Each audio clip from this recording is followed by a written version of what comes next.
Welcome to Horrorland, where nightmares come to life. Alternative dates.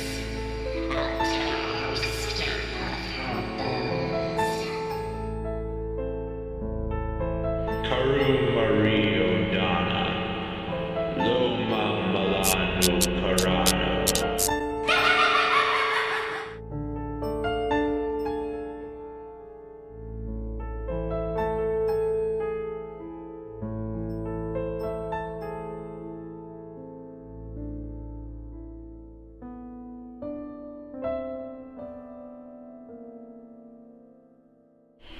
What's up, you guys, and welcome back to another episode of Shiver Shelf. And this week, we look at the 5th installment in Goosebumps, The Curse of the Mummy's Tomb.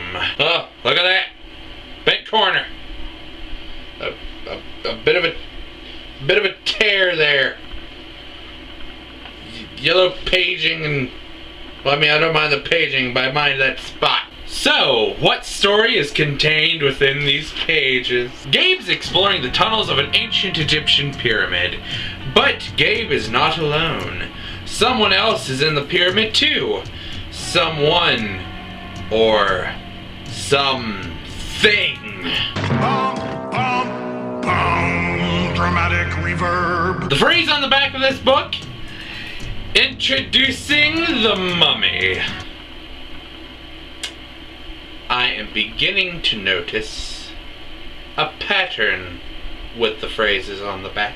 Right now, let's tackle the cover of this book. With this cover, it actually feels kind of thrilling, like there's a sense of danger to this book. I mean, yeah, Goosebumps books are known for giving off that feeling, but this one kind of gives you a bit of the creeps, because you just see a mummy just reaching out trying to grab you. I mean, despite the fact that this scene, as far as I'm aware, never happens in the book. But, you know, whatevs. And now, for the story. But let's put this book over here because I feel more comfortable that way. The story in The Curse of the Mummy's Tomb is actually different. Because in the other stories I've read, it usually takes place in suburbia. It takes place where, oh, it's a small town and there's plenty of kids around and everybody knows everybody, basically. However, this one takes place in Egypt, and Gabe makes it quite clear he is from the United States, so he is in a very different place. That, and I'm not sure about where you live, but I'm pretty sure there aren't any pyramids near you. So this story actually has a really unique setting to it. The pacing in the first 2 chapters of the book is kind of slow. I mean, you get Gabe complaining about minor things and you're just thinking in your head, I don't think I'm gonna like this kid. But then eventually you kind of grow to like Gabe. You're like, alright, I can see where he's complaining about that. After the first couple of chapters, the pacing like really picks up. I'd have to say that, oh god, this is gonna sound weird, but it feels like a Goosebumps version of Indiana Jones. Mostly because throughout the whole thing, Gabe keeps talking about treasure and finding amazing things. And it kind of doesn't help that the uncle, who he is in the pyramid with, is actually an archaeologist. And to be honest, most of the character interaction is actually really good. There are 2 things I have to complain about though. 1, Gabe's cousin. Sorry. No, I'm not apologizing, that's her name. S-A-R-I. Sorry. She can be a real, oh, how can I say this nicely?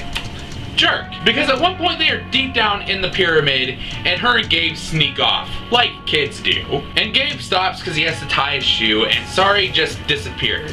She vanishes. She basically left Gabe behind in a pyramid where he could very easily get lost. And Gabe's running around, he's starting to get really worried, and all of a sudden he finds her hiding in an empty mummy case. I mean, I would laugh at that if it wasn't taking place somewhere where Gabe could have possibly gotten lost and died. Like I said, jerk. And problem number 2 would be the villain. I mean, don't get me wrong, whenever the villain is trying to be intimidating in the book, he is actually intimidating. However, when we first meet him and we don't know he's the villain, it's really obvious that he's the villain. Like, it almost seems like the book is not trying to hide it at all. The only way I can convey this to you is just imagine the most cartoonish villain you could think of. Now imagine somebody told you that that villain was really a good guy. You'd be just looking at them and going, no, that person isn't good at all. Like, I could picture that person, like, poisoning cats while eating children. And then there's kind of the twist to the book.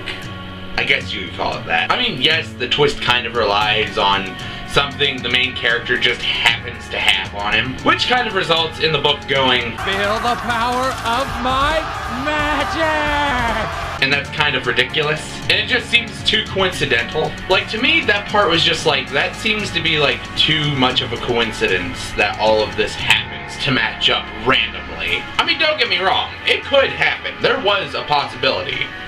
But it was very, very unlikely. So at the end of the day, I'd have to give Curse of the Mummy's Tomb maybe a 7.5.